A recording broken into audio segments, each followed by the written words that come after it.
최악의 상황 같은 경우는 벽을 허무는 경우가 있습니다. 매출은 그 전보다 이제 두세 배 뛰었고 절대 겹치면 안 되는 구간이 또 꿀팁이 하나 더 들어갑니다.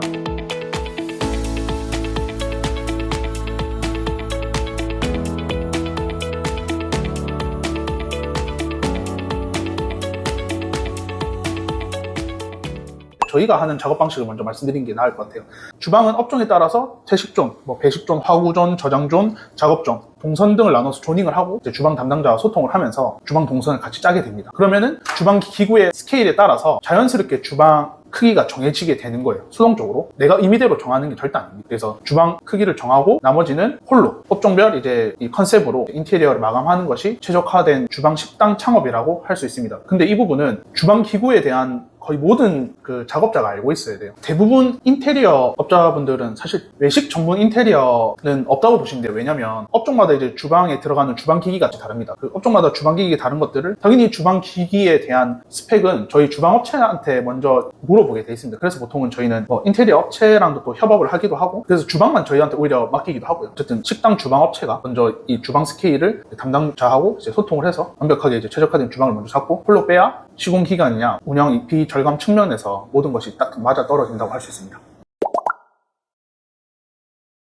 처음에 창업하시는 분들은 모든 인테리어나 미감이나 이런 것들을 또 중요하시다 보면 이제 주방 폭을 이제 입구를 좁게 하시는 경우가 있어요. 주방 입구를 최소 900 이상, 높이를 2100 이상으로 공부합니다. 왜냐하면 주방에 들어가는 가장 큰 크기의 주방 기구가 뭐냐라고 질문을 했을 때 포도어 냉장고예요. 포도어 냉장고 크기가 가로가 1260, 폭이 800, 높이가 1900입니다. 주방 기기는 주방에 한번 넣으면은 공고 수명 주기를 7년 정도 보거든요. 7년이 지나면 어느 정도 교체해야 될 시기가 왔다라고 보셔야 돼요. 최악의 상황 같은 경우는 벽을 허무는 경우가 생겨요. 이렇게 벽을 허물게 되면은 시공하고 다 하는데 2주 정도 걸리거든요. 그럼 그때 동안 이제 식당을 운영을 못하는 경우도 생기고 이제 여러 가지 이제 문제들이 많이 생기기 때문에 주방 입구를 꼭 와이드 폭을 900, 높이를 2100 이상으로 공고합니다.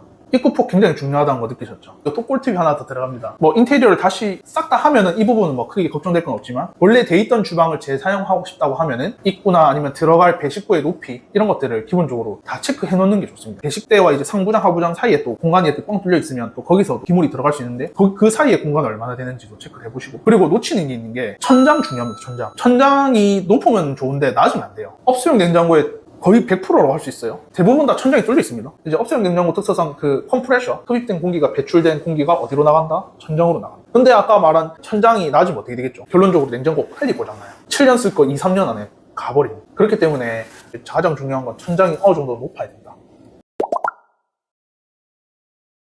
건축에서도 마찬가지지만 식당 주방에서의 스케일이 굉장히 중요합니다.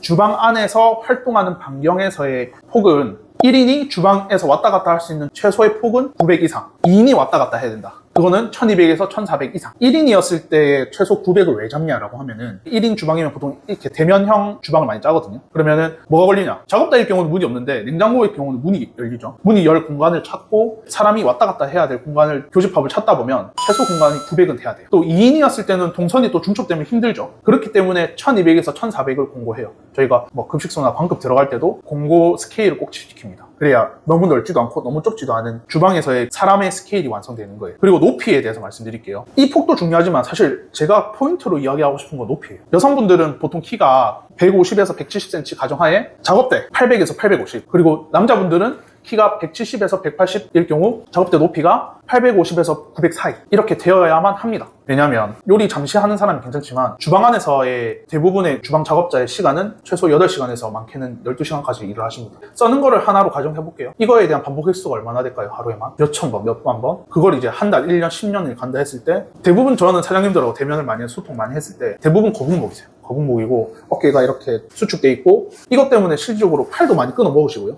인대도 많이 끊어 먹으시고 한 10년 이상 지나면은 고질병으로 많이 수술을 한번 대수술을 하십니다. 그거의 대부분 원인은 뭐냐라고 따져보면 잘못된 높이로 그게 몸의 병으로 나타나는 케이스가 너무 많아요. 아까 말씀드린 것 남성분들은 850에서 900 사이를 꼭 쓰시면 되고 여성분들은 800에서 850 사이를 쓰면서도 자신에게 또 맞는 높이를 찾아가셔야 돼요. 그래서 조금이라도 불편하면은 작업대는 과감하게 바꾸셔야 돼요. 그리고 더 추가로 말씀드리는 건데 화구 있지 않습니까? 화구 간택기 꼭 새 걸로 쓰세요. 중고 쓰지 마십시오. 본인의 건강을 해치는 거예요. 아실 분들은 아실 거예요. 급식실 작업 종사자의 암이 발생할 확률이 높다 보신 적은 있으실 거예요. 이제 오래 쓰다 보면 녹이 생기고 재가 날리게 됩니다. 그게 원인이에요. 후드도 돈 아끼지 마세요. 후드 오염된 공기를 빨아들이게 하는 인공호흡 장치라고 말씀드려요.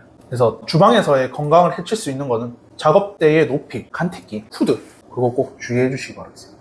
업종에 대한 이제 도면이 요즘 많이 나와 있거든요. 그런 걸 어느 정도 이제 서칭을 해보거나 참고 사례들을 보고 이제 전문가와 상담을 하는 게 제일 빨라요. 주방 전문가와 이제 상담을 하면은 앞서서 말씀드렸듯이 조닝을 해가지고 회식구, 회식구 해서 업종마다 또 조금씩 다른 점이 다 있기 때문에 주방 기물을 다 이제 배치를 해서 소통하는 것이 제일 빠른 방법입니다.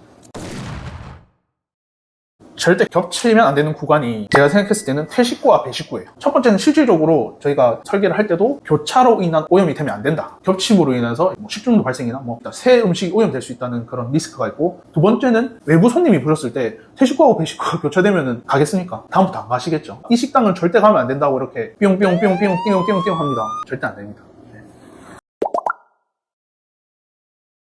인테리어를 먼저 하고 주방 크기를 임의대로 스케일을 정해놓으면 당연히 주방 스케일이 안 맞다 보니까 잦은 변경으로 인한 기간이 늘어나겠죠. 기간이 늘어나면은 그 일하시는 분들 한 번 들어가고 두세 번 들어갑니다. 그러면 어떻게 될까요? 비용 증가. 그러면은 오픈이 늦어지겠죠. 매출을 빨리 못 일으켜요. 그러면 운용비 증가. 그러면 주방이 지금 스케일이 안 맞는 채로 억지로 이제 끼워 맞춰서 시작을 스타팅을 했어요. 그러면은 나 주방에서 한 명 쓸 거 지금 두세 명 써요. 운용비가 계속 축적해서 계속 늘어납니다. 그리고 작업자들은 맞지 않은 동선으로 작업을 시작하기 때문에 발걸음이 또 많아지고 작업 횟수가 많아지고 피로도가 빨리 증가하기 때문에 또 오랫동안 못해요. 여러 가지 악순환이 종합적으로 일어나는 것을 막는 것이 제일 중요합니다.